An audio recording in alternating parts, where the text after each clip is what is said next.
In this question, we want to use the properties of logarithms to expand the logarithmic expression. Whenever possible, evaluate the logarithmic expressions.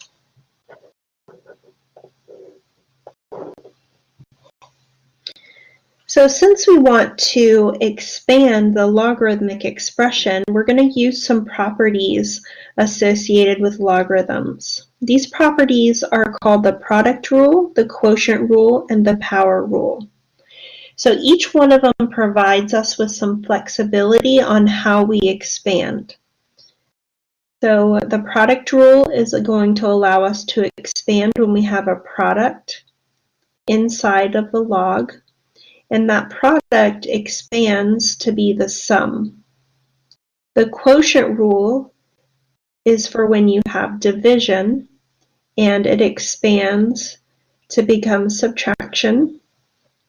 And the power rule allows us to simplify a power on something inside of a log. And the way we simplify is that power becomes the coefficient of the logarithm. So the expression that we're working with is log of square root x over 1,000 y to the third power. So when I'm using these properties to expand, the first thing I want to take note of is any products or division. And so I'm going to focus on having one factor in the numerator, and then I have two factors in the denominator. So when I have a factor, I'm going to write an individual log with that factor. And any of the factors that come from the denominator will have a negative in front of those instead of a positive. So that means that I'm going to be able to expand this and get a little bit more space. I'm going to be able to expand this into three individual logs because of those three factors that I have inside of my expression. So I have log of square root x, log of 1,000, and log of y cubed. Maybe I should erase those markings so you can see the problem. And these two factors that came from the denominator will have minuses in front of them, and the factor of square root x came from the numerator, and so we want that log to be positive. I don't need to write a plus sign before it.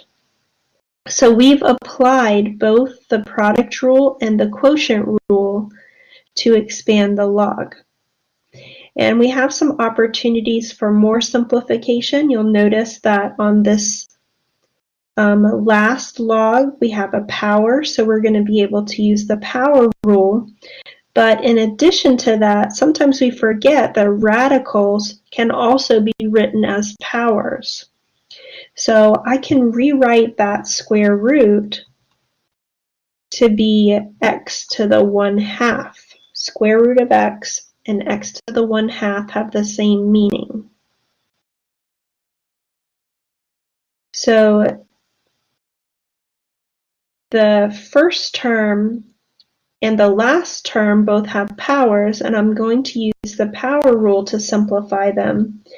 And this term in the middle is log of a number, and I'm going to try to simplify that expression. So let's start with applying the power rule. So with the power rule, it allows us to take this exponent and write it as the coefficient of the log. Let's do that with both of them. So that gives 1/2 log of x minus log of 1,000 minus 3 log of y.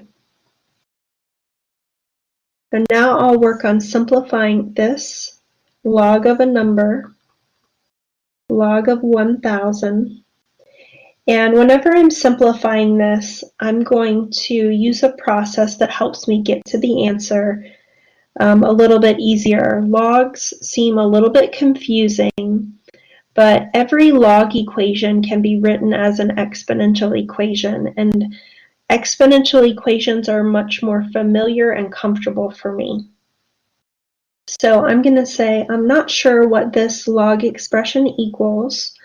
Let it equal p for power. And then you're going to rewrite this log equation as the equivalent exponential. The way you do that is you first want to identify the base. So you start with the base. The base of the log is usually written right here.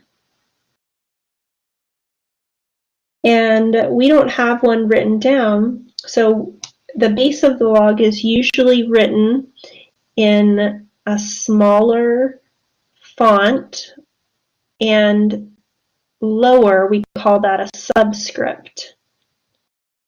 And with this one, we don't have a base written, and when we don't have a base written, we assume it to be base 10. So this is the same as log base 10 of 1000 equals p. We call base 10 the common log because we have 10 fingers and our number system is base 10.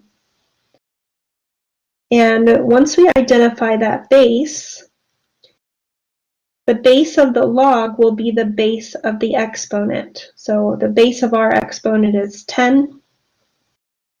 The exponent is what the log equals, and that's why I use the letter P for power, because sometimes we call exponents powers. And then the exponential expression will equal what we have inside of the log, so that's going to be 1000. And now that this is written in exponential form, I'm much more comfortable with figuring out what that value of p is. We think 10 to what power equals 1000, and that's 10 to the third power equals 1000. And now we know the value of p. The value of p is 3, and p is the value of our exponential. So log of 1000 is 3, and we can write this as 1/2 log x minus 3 log y.